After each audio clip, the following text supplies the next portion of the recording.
Ukraine विवाद। रूस Ukraine विवाद हमारा टॉपिक है। यह विवाद तब शुरू हुआ जब यूक्रेन में वहां के तत्कालीन राष्ट्रपति यानुकोविच के खिलाफ वहां की राजधानी कीव में प्रदर्शन शुरू हुआ। यानुकोविच को रूस का समर्थन हासिल था, जबकि प्रदर्शनकारियों को अमेरिका और ब्रिटेन का। इस प्रदर्शन इतना आगे बढ़ा कि 2014 में यानुकोविच को रूस में शरण लेनी पड़ी। बात यही नहीं खत्म हुई।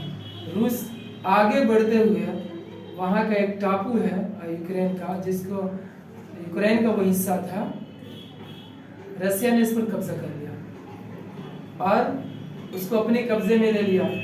तब से वहां के सेना और वहां के अलगाववादी के बीच लगातार जंग जारी है।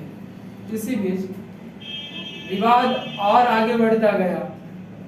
फिर इस अपने प्रोटेक्शन के लिए, अपनी हिफाजत के लिए यूक्रेन ने नाटो देश, जिसमें अमेरिका और यूरोपीय देश है और तुर्की भी है, वो ऐसा देश है जिसमें संधि हो, उसके मुताबिक अगर एक देश पर हमला होगा, उसके सदस्य देश के एक देश पे हमला सभी देश पे हमला माना जाएगा और सभी मिलकर उसके लिए लड़ेंगे।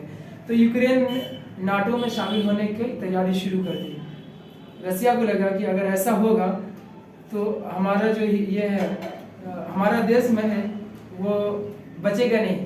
कारण इसलिए कि अगर रसिया यूक्रेन नाटो में शामिल हो जाता है तो नाटो का जो मिसाइल है और वहां के जो हथियार है, टैंक है, वो तैनात कहाँ होगा? यूक्रेन में। तो किसी न किसी बहाने नाटो का देश उसको दबाव में रखेगा और रसिया पर हमला कर सकता है। बात आगे बढ़ती गई और इसी तर्क के कारण रसिया ने बिना पूरी दुनिया का पाबंदी का उसको ये डर किए हुए, बिना किसी पाबंदी के डर के रसिया यूक्रेन पर हमला कर दिया, जो कि फरवरी 2022 में किया है। वो जंग अभी जारी है। फरवरी 2022 में से जंग अभी जारी है और यही नहीं, रसिया रुका। वहाँ के दो स्टेट लुहांस्क और दोनेत्स्क, इसको अलग स्टेट की मान्यता दे दिया, यानी दो अलग अलग देश का इसको मान्यता दे दिया है और वहाँ जंग जारी है। रसिया, हम कह सकते हैं कि रसिया ने गलत किया है और कहना भी चाहिए। ये वो इसलिए कि रसिया ने यूक्रेन की संप्रभुता का उल्लंघन करते हुए एक मुल्क के अंदर घुस के वहाँ के दो स्टेट को अलग करके और वहाँ जंग थोप दिया है। और लेकिन हम इससे पहले देख चुके हैं, अफगानिस्तान हो या फिर इराक हो, लीबिया हो,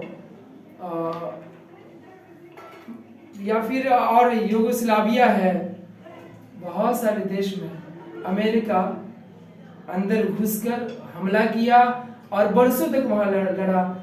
इराक और अफगानिस्तान में 1 मिलियन के आसपास लोग मरे। 1 मिलियन वहां, 1 मिलियन वहां, ऐसा अनुमान है। ऐसा बम गिराया गया जिसको मदर ऑफ द बम कहा गया। तो ये भी कहीं ना कहीं संप्रभुता का उल्लंघन था।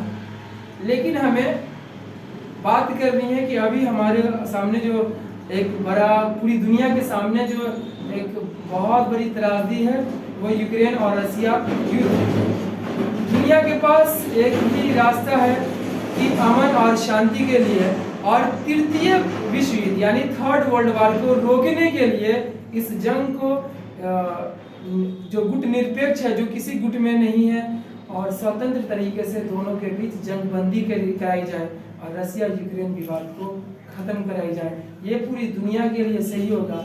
ये जंग का आगे बढ़ना पूरी दुनिया के लिए खतरनाक साबित हो सकता है और धीरे धीरे ये थर्ड वर्ल्ड वॉर का रूप ले सकता है। यही था जिस रूस और यूक्रेन की बात अभी तक का यही है। आगे ये जंग जारी है, आगे जो आता रहेगा हम आप सभी को बताते हैं। Thank you.